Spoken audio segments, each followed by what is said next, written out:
Bonjour et bienvenue dans cette nouvelle édition du JT de la rédaction de News Assurance Pro. Nous sommes le lundi 22 octobre 2012 et sans plus attendre, voici les titres.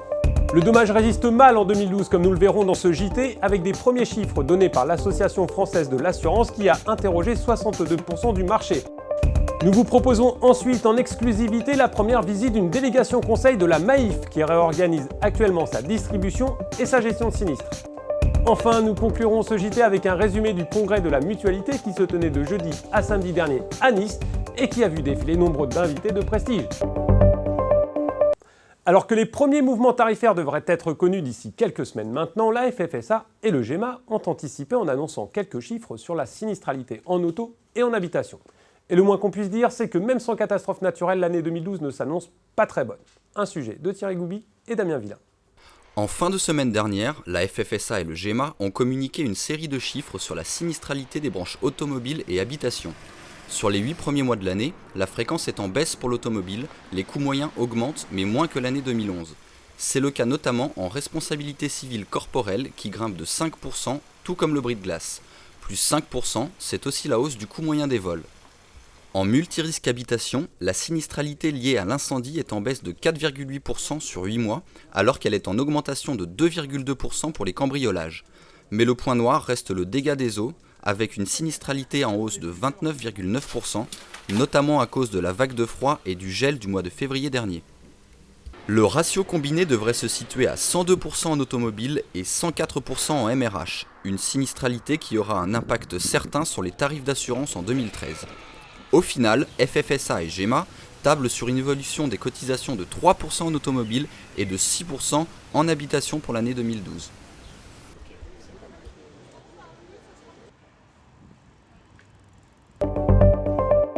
C'est un petit privilège que nous vous proposons maintenant. Jeudi dernier, la Maif nous a ouvert en effet les portes d'une de ses nouvelles délégations conseil, le nom qui est officiellement donné aux agences de l'assureur mutualiste. Lancée dans un vaste plan de réorganisation de sa distribution et de sa gestion de sinistres, la Maif spécialise en effet ses équipes et veut être présent physiquement dans des lieux stratégiques, comme ici à Gradignan, en Gironde. Visite guidée avec Thierry Gouby. Bonjour messieurs, dames. Bienvenue à la délégation. Bonjour. Vous venez nous voir pourquoi ? Voilà désormais l'accueil réservé aux sociétaires et futurs clients qui franchissent les portes des nouvelles délégations conseil de la Maif. D'accord. Vous venez avec moi, on va enregistrer votre visite. Ah, on va m'enregistrer en plus. Voilà. Et après, on va vous faire recevoir. Initié il y a plus d'un an par Pascal Demurger, le directeur du groupe, le projet de transformation des anciennes délégations départementales de l'assureur militant est en marche. Première née de cette réorganisation du réseau, la délégation conseil de Gradignan, près de Bordeaux. Il fallait repenser cette organisation, et cette organisation nouvelle, en fait, elle est fondée sur quelques principes très simples de base. C'est d'abord une spécialisation entre ce qu'on peut appeler les filières d'activité, le conseil-vente, le sinistre, l'activité, association et collectivité. Et au sein de chacune de ces filières, on subdivise. Alors vous avez donc, quand vous entrez à l'accueil, une succession de bureaux totalement dédiés à la réception des sociétaires. De la même façon, encore une coéquipière qui est en réception, donc dans le cadre d'un rendez-vous, cette fois-ci. Couleurs flashy, points d'accueil plus chaleureux et locaux flambant neufs, ces nouvelles délégations permettent surtout aux clients et sociétaires d'être pris en charge de manière individuelle par du personnel plus spécialisé en fonction des demandes. Cette transformation devrait également impliquer près de 3000 collaborateurs du groupe et surtout permettre à la Maif de faire des économies tout en restant compétitif. Notre directeur Pascal Demurger, quand il a communiqué sur le lancement de ce projet, a cité à terme une économie de 100 millions sur l'échéance de 2015 liée à la mise en place jusqu'à son terme de cette nouvelle organisation. Au total, ce sont 150 délégations départementales qui devraient devenir des délégations conseil à horizon 2015. Pour finir ce JT, nous vous proposons de revenir sur les événements marquants du dernier congrès de la mutualité qui a vu passer 2 ministres et le président de la République François Hollande. Un sujet de Magali Vogel.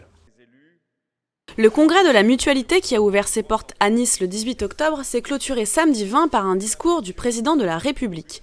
François Hollande, invité à s'exprimer face aux mutualistes, a exposé sa feuille de route santé pour les 5 années à venir. Sa priorité, établir une politique de solidarité et de santé publique pour que tous accèdent aux soins.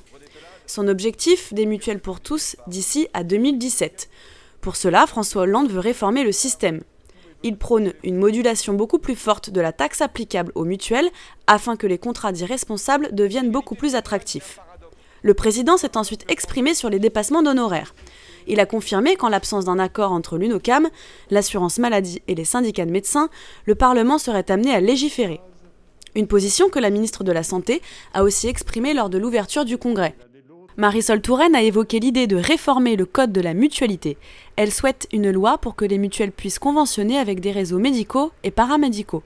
Autre point important de ce congrès, Étienne Canillard, président de la FNMF, a indiqué que les mutuelles augmenteraient leurs tarifs de 2,5 à 3% en 2013 contre 7 à 8% les années précédentes.